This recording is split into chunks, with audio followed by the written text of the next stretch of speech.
Good evening.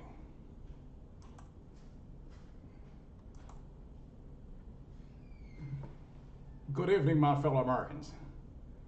Today is Monday, November 9th, 2020. We just a few days after the historical election that we just had last Tuesday. I'd like to congratulate each and every one of you who watching live this evening who may have participated in this great election.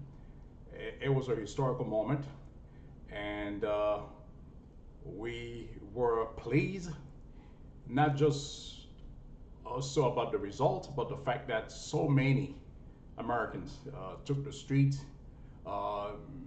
made the time to vote during the early voting period and also during the day itself. Well, this evening, it's a wonderful evening. As usual at the Robert DeVerney Show. If you have not contacted a friend, I think this is the right time right now to call a friend and let them know that if it's Monday, if it's 8 o'clock, it's a Robert DeVerney Show, as usual. Well, kudos to all of you who are watching live. Please call a friend, let them know that the Robert DeVerney Show is live, and we are excited. We have a few things we'd like to share with you. We have a lot of things on the agenda. I'd like to start with you by give you a lot of quick news with regards to tomorrow. Tomorrow, which is the 10th of the month of November, there's something on the docket, on the Supreme Court docket, where they will look at the ACA, the Affordable Care Act, will be before the Supreme Court, and this is very interesting. This is something that you need to take note of. The ACA has been very helpful to 20 million Americans who have access to, with some of them with pre-existing condition. The ACA has come at the right time, some 10 years ago during the Obama administration, and right now it's at the Supreme Court. They're trying to do away with it. So I encourage you to keep close eyes on that. It's very important as this decision now been made. There would not be a decision tomorrow, but again, the opening arguments will begin tomorrow. So this is something to take note of. Just one slight note, just so you know again, at the Robert DeVerney Show, we don't take side. We present the evidence before you. You make the ultimate decision, and we're not here to sway anyone. But I think our job, it's our duty. This is a call that I've taken when I took on this assignment to come on every Monday. Is to present the evidence to you. That you can check them. But again, we're not here to sway anyone. But I think when people know what's at stake, especially in the government, they make better decisions, especially informed decisions. We do not want to be in the dark, and I think we have so many people out there doing it, but we always trying to stay above the fray. It's very important.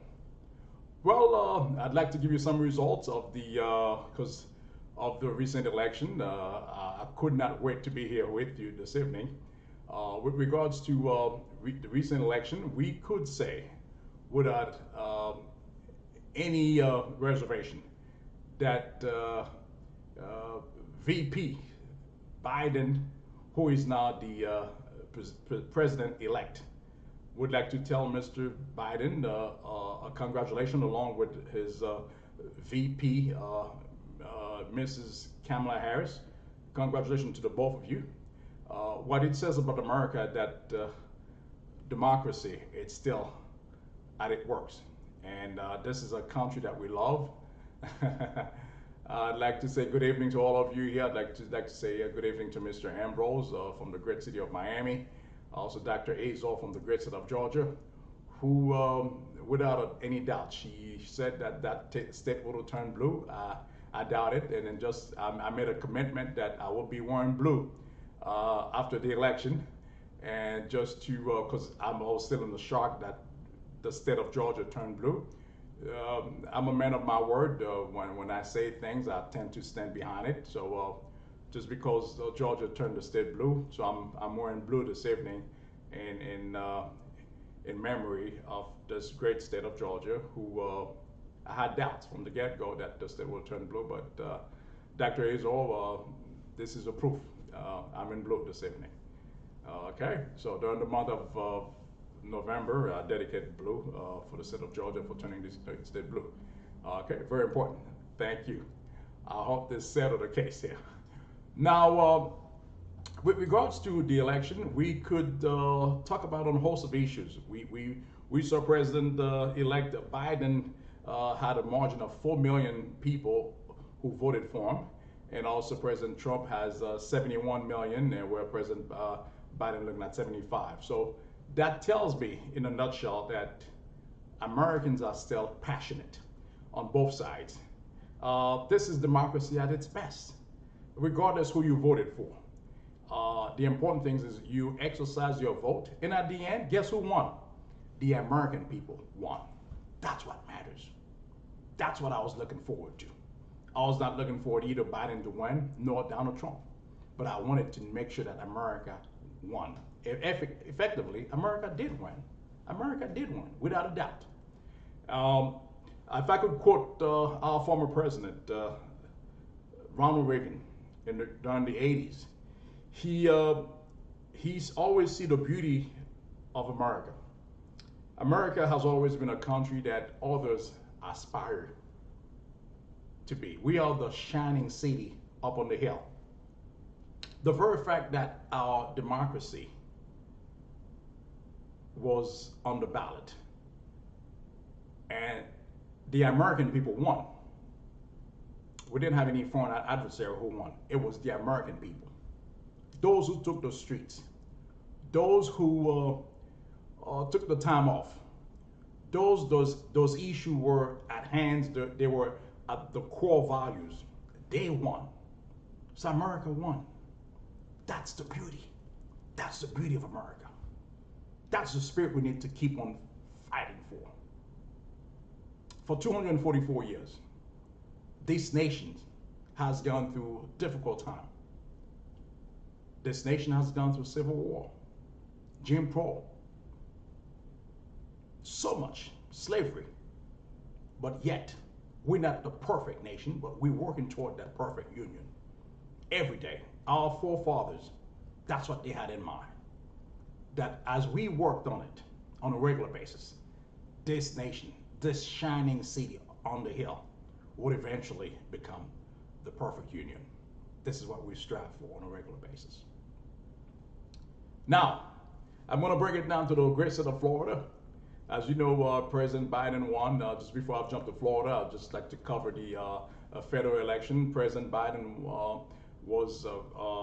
he was called the winner at 279 on Saturday by the AP, the Associated Press. Mr. Biden had won the state of Pennsylvania, which was very crucial, and he's on track to win Arizona and also the great state of Georgia, the blue, the state who recently turned blue as a result of the grassroots movement by a great woman over there by the name of Stacey Abrams. She has been the conductor of this movement, and that tells me that there's still passion. If you believe in a cause, you do not just talk about it, but you act on it. And this is the spirit that we want to continue in America, that we stay the course at every corner. Don't live up, don't give up, hang in there, because ultimately you would win. Now, let's bring it down in a nutshell down to the state of Florida. Florida, as you know, Florida is a state that both candidates, Mr. Trump and also Mr. Biden, vie to win. So ultimately, the state of Florida, the 29 Electoral College did go to President Trump.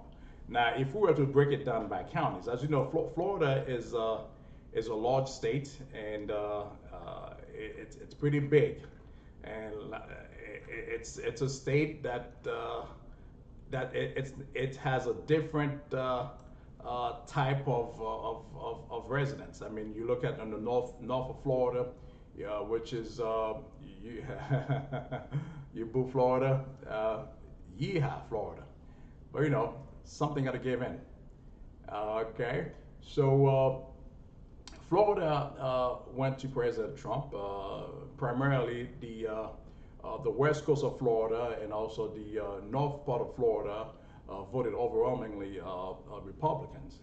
But you look at the Tri-County, the likes of Miami-Dade, Broward County, and Palm Beach, they went to Mr. Biden. Mr. Biden won those three counties without a doubt, but he did very extremely well in Broward County. Broward County was a walk in the park for Mr. Biden. He did very well as well in Broward County. I mean in Miami-Dade. Although he won the state of he won the county of Miami-Dade, but had he won that state overwhelmingly with Latino votes, he would probably carry the state.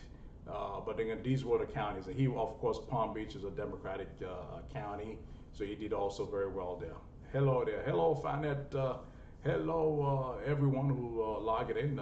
Just coming in. Tell your friend that the Robert Verney Show is live to turn in. I'd like to say kudos to all of you who are just coming in right now. Again, we're moving on. So we have some historical trend that we'd like to point it out. Particularly in the Miami-Dade County, we had a mayor who recently won the county by the name of Miss Levine.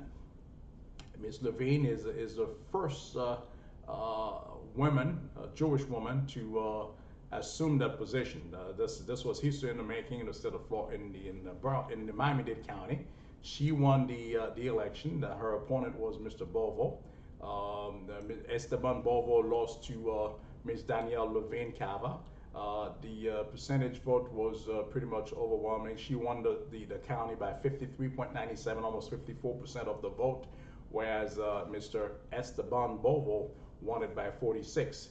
So a total of 1,068,953 residents of Miami-Dade County did go out and cast a ballot. And at the end of the day, Mrs. Daniela Levine Cava was the ultimate winner. So I'd like to congratulate her for assuming this position. She has been in the commission panel, and now she's no longer a commissioner. Now she will be the next mayor for the largest county in the state of Florida. Congratulations, Mrs. Daniela Levine Cava. Now, next thing, we also talked on the previous show. We talked about the amendments. The amendments did fairly well, particularly Amendment 1, which was part of the state of Florida, where they were hoping to change some language in the amendments. All these things are passed overwhelmingly. That tells me that the people in Florida, they are informed. And we just want to touch on key issues that were, because there's so much to go through, but we would rather go over issues that, well, say it irrelevant to the residents of Miami-Dade County and also Broward. We're going to touch Broward in the next segment. It's very important that we touch on these issues because they matter.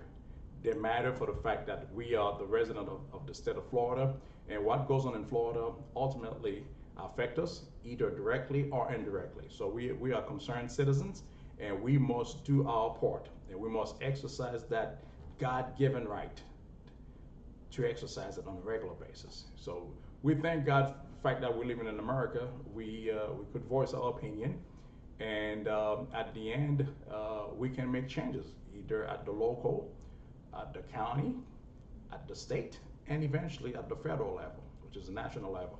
So those are very important. I congratulate everyone who took the time to vote, to exercise this right. It's very important and very crucial that we exercise this right on a regular basis. Now we're going to jump ship to we could say that Broward County is an interesting county in terms of what was at stake. As you know, we had a supervisory election. Mr. Joe Scott won the election without a doubt by 594,000 votes, 594,841 to be exact, by 64.8% of the vote. And the person who comes right behind her was Catherine McBreen by 320. So almost double. So Broward County is overwhelmingly it's a Democratic county. So there was no issue for Mr. Joe Scott to win that election as supervisor of elections. Now, the gentleman who guarantee us safety on a regular basis, very hard, is Mr. Gregory Tony. Sheriff Tony, as you know, was appointed by Governor DeSantis after the what happened in in Parkland with the shooting. Unfortunately, that's something that still bothers me when I hear about what happened in the school with the kids. Were 17 people. 17 people were murdered by a long gone man, and the governor back then was Mr. Scott, who's currently serving in the Senate floor representing the state of Florida at the U.S. Senate. Remove Sheriff Scott Israel, and he was replaced by later by the incoming governor, talking about Governor DeSantis, appointed Mr. Tony, Gregory Tony, Sheriff Tony. Sheriff Gregory Tony served the remainder term of Sheriff Scott Israel, and he went during the election, and Mr. Tony maintained his position. He won the state. He won the county by 63.3%, which is he earned 577,000 votes by 695. So in other words, the next guy who was a Republican who came behind him was Wayne Clark at 292,000. So technically, almost. Then again, Broward County is overwhelmingly a Democratic county. As you can see, hands down, Sheriff Tony won this election without any problem, any hiccups whatsoever. So it's very interesting. I'm sure those of you who's watching from other states, we're trying to take out some in-house here for the folks here in the state of Florida. And then we're gonna jump into the federal in just a few seconds. And we just wanted to share that with you. I mean, those were the key elections at the county level that we were looking at. And like I said, as you could see, it was an interesting election. Both parties came out with passion, with enthusiasm, and that's what matters at the end of the day. All right, so that's what just wanted to cover both Miami-Dade and Broward County on that aspect. Now, with regards to the federal election, the votes are still counted. Nothing is done yet, but then again, we have no doubt that the results projected by AP is not final in numbers, but then again, there's not going to be another outcome. So the votes are still counted. It's going to be expand some more with regards to the number of voters who voted in the last election. So you can expect the Pennsylvania will be increased. Also the Arizona, also Georgia, they're still counting votes over there. But we hope that this is come to pass very soon, and so we can move on with bigger things and better things. As you know, it's not easy to lose. Those of you who've been in competition prior, either you playing soccer, basketball, or varsity, you playing it against another team, and we never like to lose. Okay, losing is not a good thing. It's nothing fun about losing. But nowadays, just a side note, I've seen kids who are in school. The kids could be the last and they still get a trophy. So I guess that trophy is for showing up, just to make you feel good. But unfortunately, when it comes to election, when it comes to people's lives, this is no laughing matter here. The votes still counted, and lawsuits are making their ways to appropriate states. The opposing party felt like it's important that it felt like there was some misunderstanding, some mishap during the election. There are certain terms I cannot use because I still believe in America. I don't think we are the shining city up on the hill. So others aspire to look at America when they need guidance, when they need a direction. So for us to come out blatantly and make such statement without any evidence, it's really a disservice to the nation, and it's a really disservice to our standing in the world. I pray that our leaders use some kind of a wise decision as they're making the statements, because what we say do matter. So it's very important that we may not happy with the end result, but at the end of the day, we are family. We are one big family.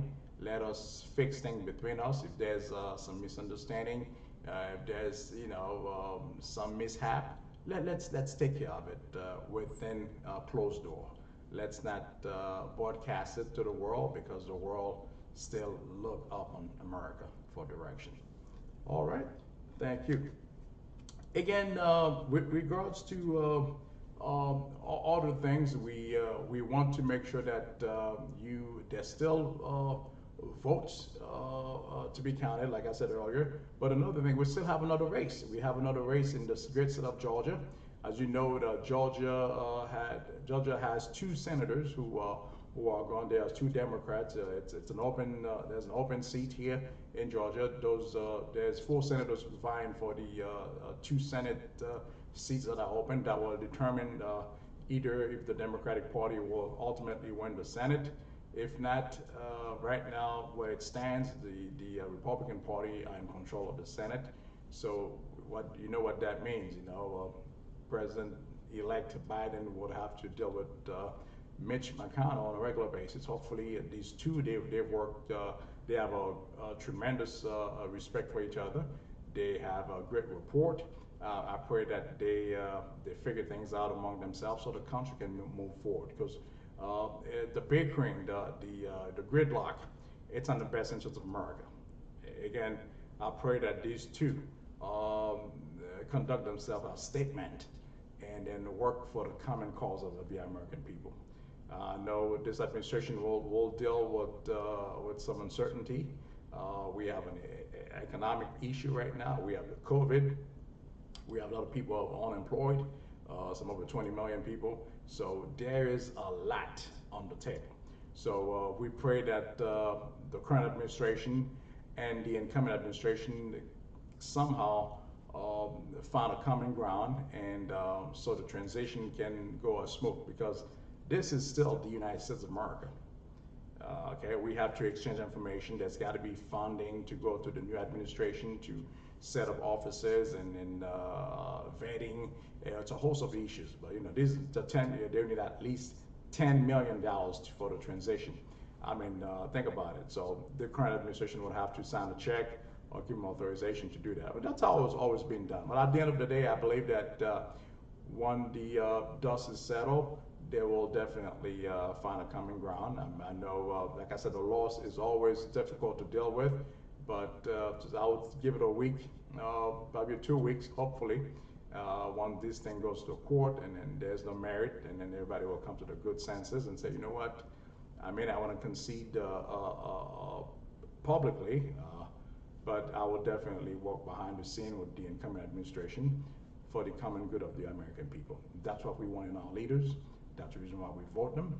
We believe that they have good judgment, and then their good judgment should exercise. Because this election that we have seen, it's unlike any others.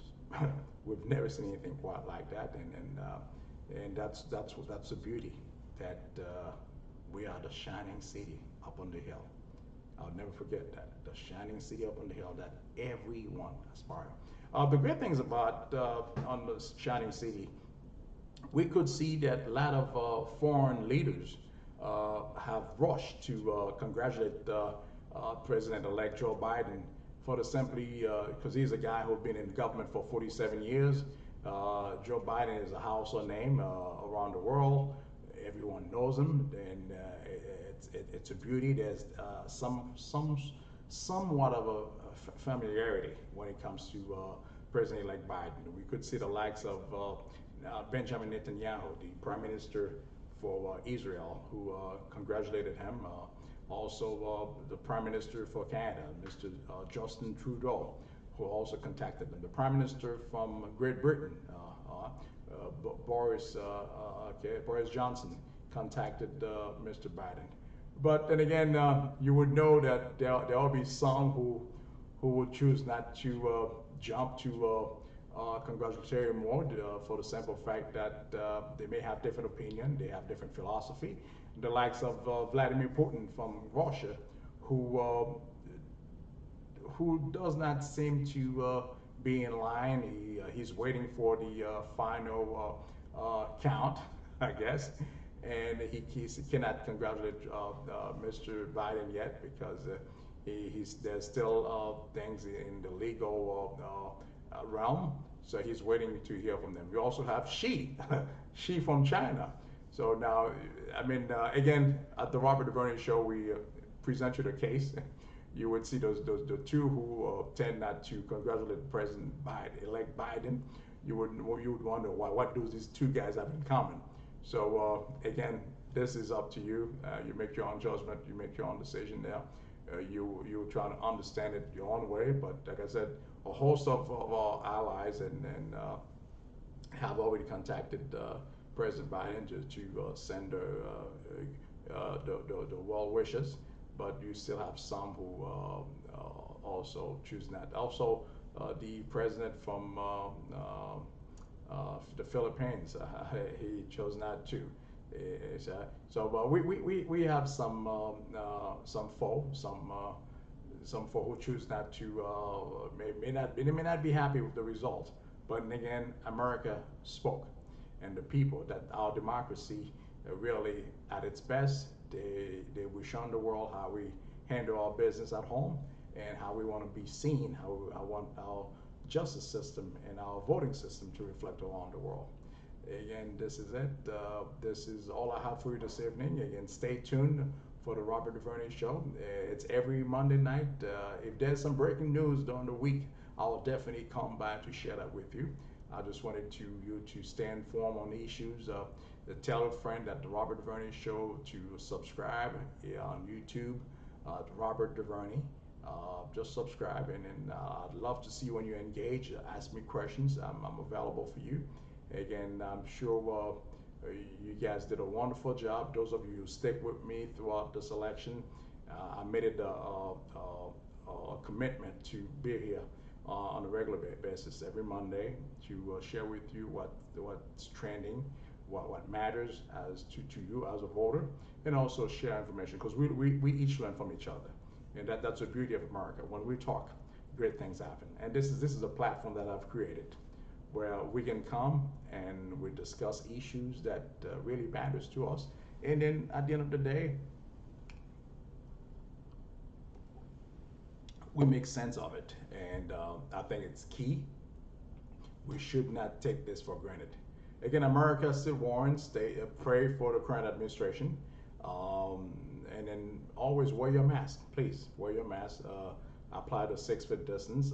Just a side note I'd like to share with you, and then hopefully we'll get this COVID under control. Just before I leave, I'd like to leave you with a note, somewhat sad. Those of you who were born in the 60s, the 70s, even in part of the 80s, okay? We lost a giant today by the name of Gene Deitch. Gene Deitch was the creator of Tom and Jerry and Popeyes. You guys remember Popeyes? The guy with a big muscle, and in Tom and Jerry, the cartoon. Well, the author, who was born 1924, and in 2020, what does he be? 96 years of age. He lived a long life, a wonderful life. We thank him. We send our sympathy to the family and to the world of cartoons. He really those were my favorites, especially Tom and Jerry. So I was a small kid growing up, so I was always Jerry. So I love these shows, and then we wish the family great memories they had with them, that they stay strong, and we were fortunate to he could come to our home on a regular basis with these cartoons. And then time has come, there's a saying that every good thing must come to an end. So we thank God for his life, for these 96 years he had, and he really impacted a lot of people. I, for example, was impacted by Tom and Jerry. It was one of my favorite cartoons as a kid. And but that's it. Thank you. Also, we lost another gentleman again this weekend. Was yesterday. The gentleman from Jeopardy, by the name of Alex Trebek, who died at 80. This guy, they just watched the election and say, you know what, that's it, I'm out. They just went, they found out the election results, and they gone. So what? Alex Trebek with Jeopardy for 34 years since 19. It's been around for since 1984, about 36 years. We grew up watching Jeopardy. So those were some notes I wanted to share with you. And I'd like to thank you once more. You can tell your friends about the Robert DuVernay Show. We here every Monday. And if there's a breaking news,